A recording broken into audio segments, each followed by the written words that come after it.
We will call this meeting to order. This is the Georgetown Scott County Revenue Commission monthly meeting. Today is Wednesday, April 22nd, 2026. And we will call the roll. Mayor Jenkins, can you acknowledge? Mayor Jenkins is here. All right, and then we have Superintendent Parker, please, as well. Yes, sir. Then Joe Covington present, so we have a quorum and we can conduct business.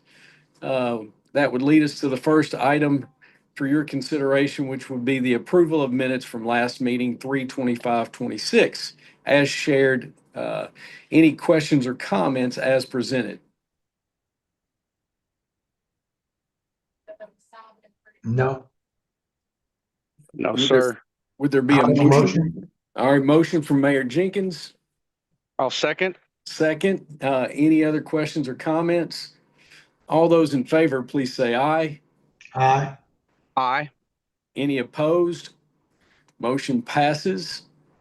And that will lead us to number 4. Phil and Scott will give us a legislative session brief update from 2026 for items that might impact the revenue commissioner or such. Good morning, gentlemen. Scott, do you want me to go ahead on these and just have you jump in as appropriate? Is that all right? Yeah, we just had there was a little flurry of activity at the end of the session on the last 2 days after the veto period, and a couple things wound up in our favor. I'll let Phil touch on those. Other than that, there's really not a lot of changes. Good morning, gentlemen. Good morning. You might recall we talked about the standardized forms bill that was signed. That's House Bill 518. It was signed by the governor on April 7th, sort of as we expected. That will require the Secretary of State in conjunction with some kind of advisory committee to come up with essentially standardized forms for or prescribe the use of standard forms for occupational license tax returns. The interesting thing about this bill is, and some of the key points are, it won't require the development of forms if the Secretary of State decides that existing forms satisfy the requirements of this bill, which may well be true.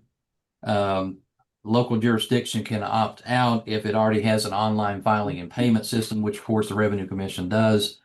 Also, after January 1st of 2029, the local jurisdiction shall adopt these new forms unless one, that tax district submits a request for an exemption because of acceptance of the new form might pose an undue hardship, or number 2, the tax district is part of an interlocal agreement providing for a single tax collection process for multiple jurisdictions. Again, that applies to us. So this may be something other jurisdictions are going to have to work through and deal with, but at least as for us, we're in pretty good stead at this moment on that bill.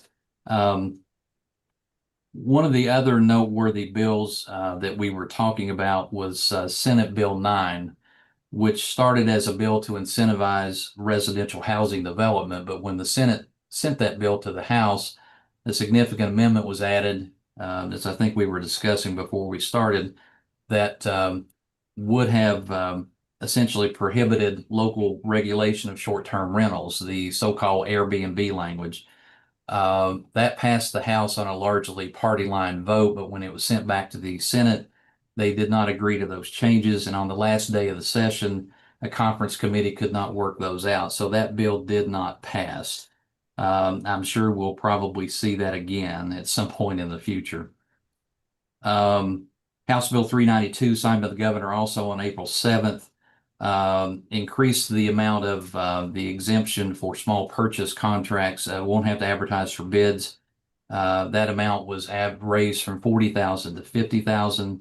It's going to increase $10,000 every 5 years. So that's that will help local agencies as well.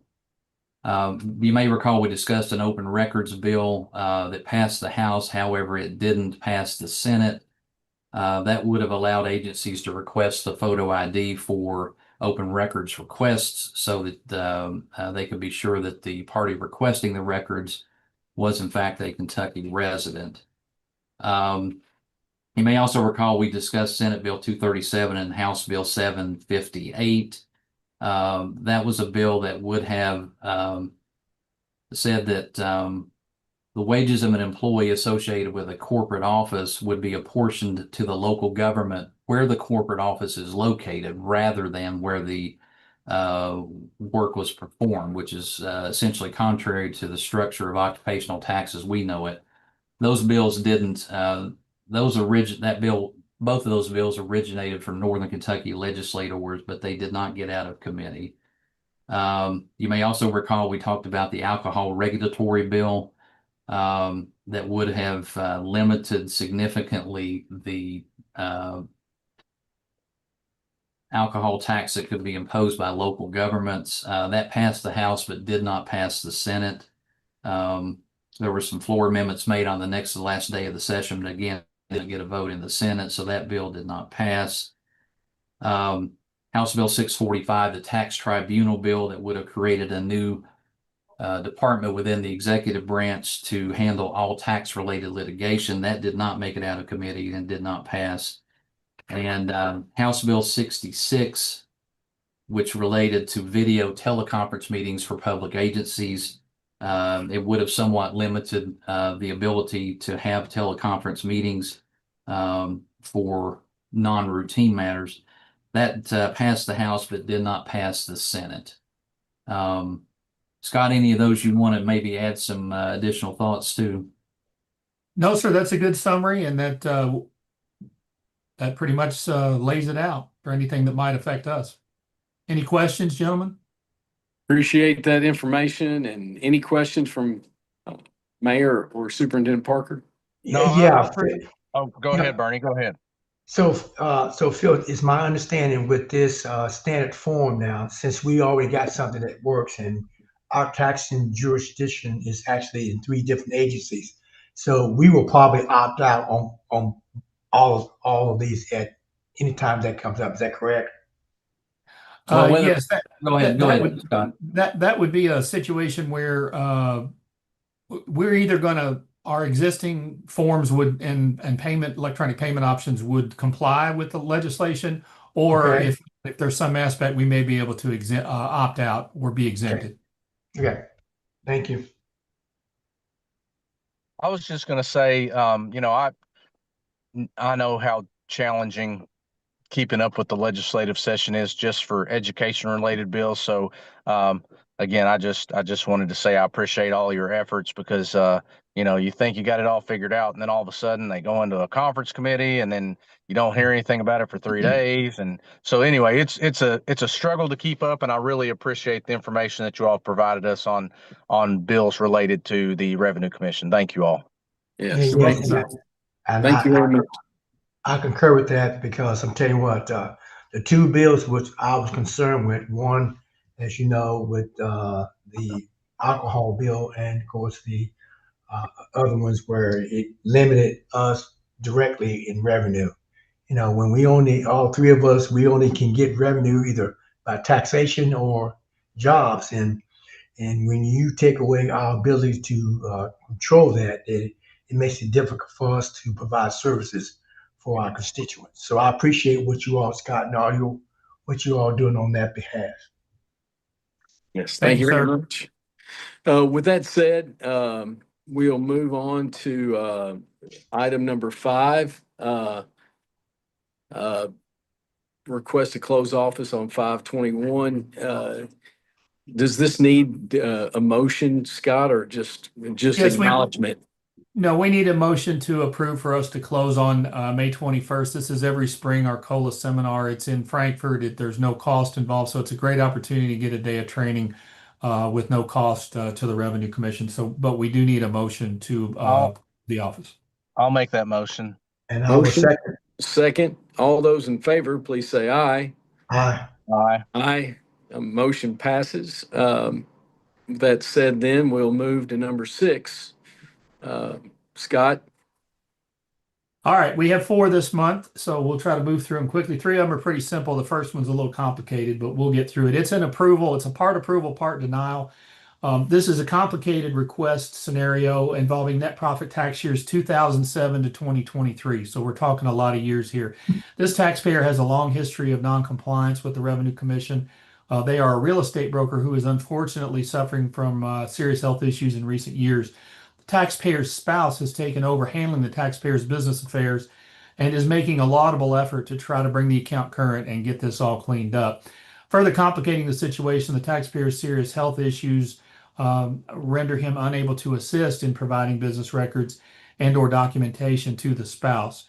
No net profit returns were filed for tax years 2007 to 2014, and no records for those years have been found. The Revenue Commission has had to calculate an estimated net profit tax liability for those years using a close year tax averaging method based on business records that have been found for net profit tax years 2015 to 23. So all net profit tax liability for 2007 to 2023 have been paid in full. Otherwise, we wouldn't be considering this request. But our recommendation to the commission is that we abate the net profit late filing and penalties and interest for 2020 to 20. Hang on here. For 2020 to 23 in the amount of $1489.32 due to the serious illness of the taxpayer. However, we further recommend that you deny the penalty and interest request for 2007 to 2019 in the amount of $1609.30, as the taxpayer was not suffering from a serious illness during those years, but apparently just chose to be non-compliant with the local net profit tax filing obligations. And this business, we're being told, is an ongoing concern because it's a brokerage. The business will continue as there are other realtors that continue to produce for the brokerage. So it's kind of a split there. You can see city, county, and school, your portions of what we are requesting to abate. So it's part of an abatement is an approval, part's a denial. So would there be a motion to approve the recommendation for abatement for the years 20 through 23? So moved. I'll second. So we have a motion, we have a second. Any other question or comment? All those in favor, please say aye. Aye. Any opposed? Motion passes. Then would there be a motion to approve the recommendation of denial for penalties and interest for 2007 through 19 in the amount of $1609.30? Scott, do I have that right? Yes, sir. I'll make that motion. Motion, Second. second. Any other questions, comments? All those in favor, please say aye. Aye. Aye. Any opposed? Motion passes. We'll move to B. Okay, B is a $75 abatement request for net profit penalties for 23. The taxpayer cites unavoidable absence and indicates in their written narrative they experienced significant and unexpected turnover in key accounting positions, including the loss of 2 controllers. This resulted in the lack of personnel and knowledge and continuity necessary to manage federal tax compliance. That was their quote.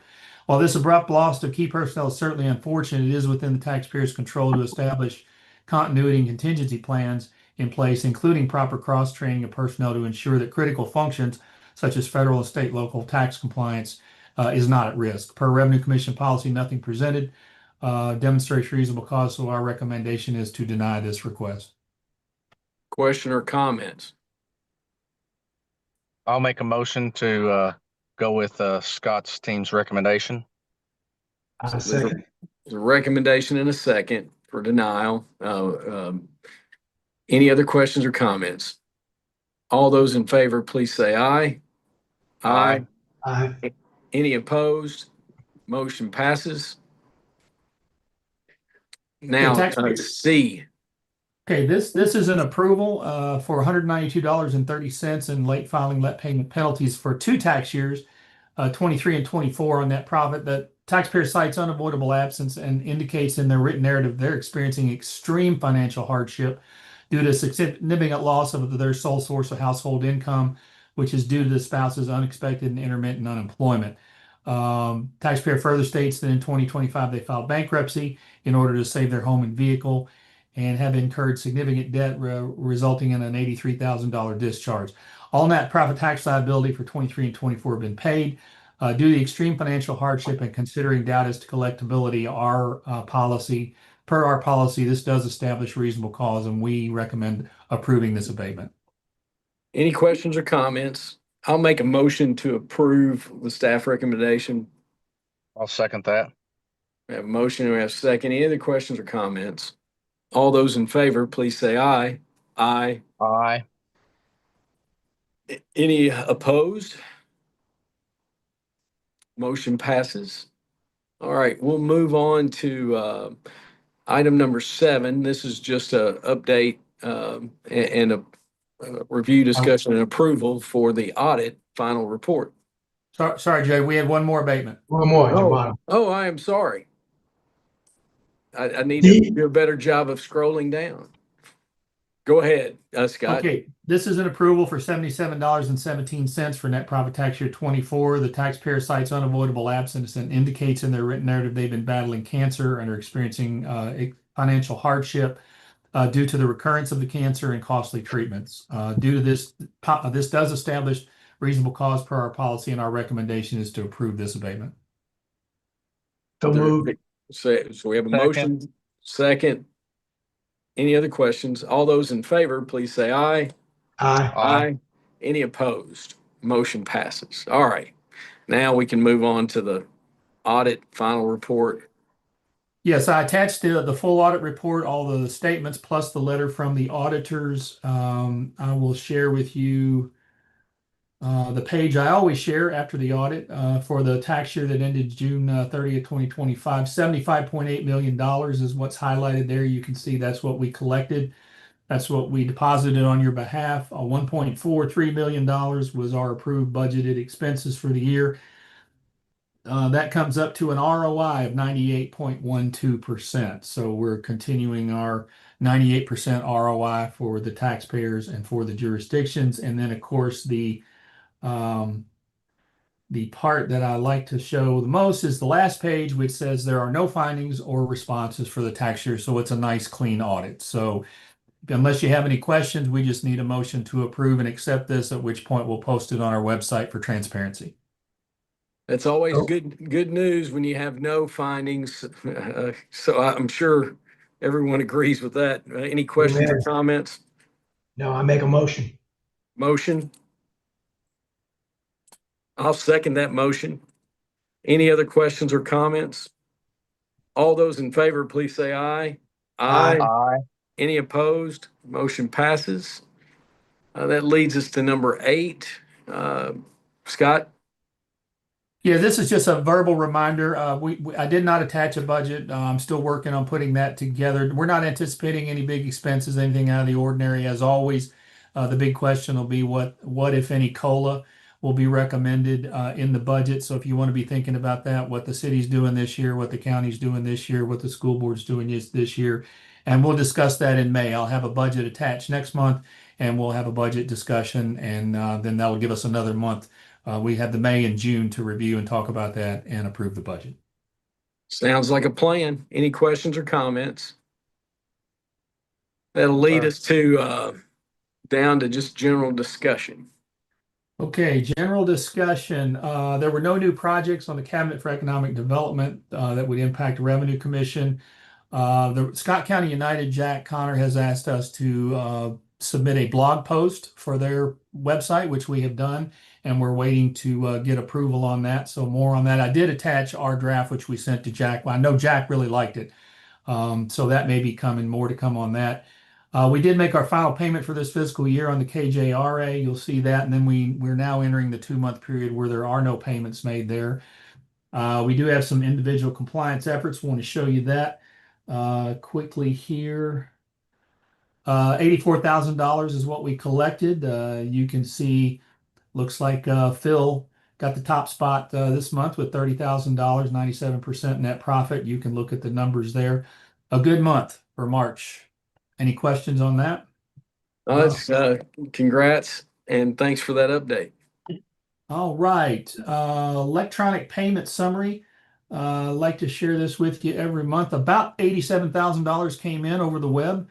So people continue to use those electronic services. 65% was net profit, 34% payroll.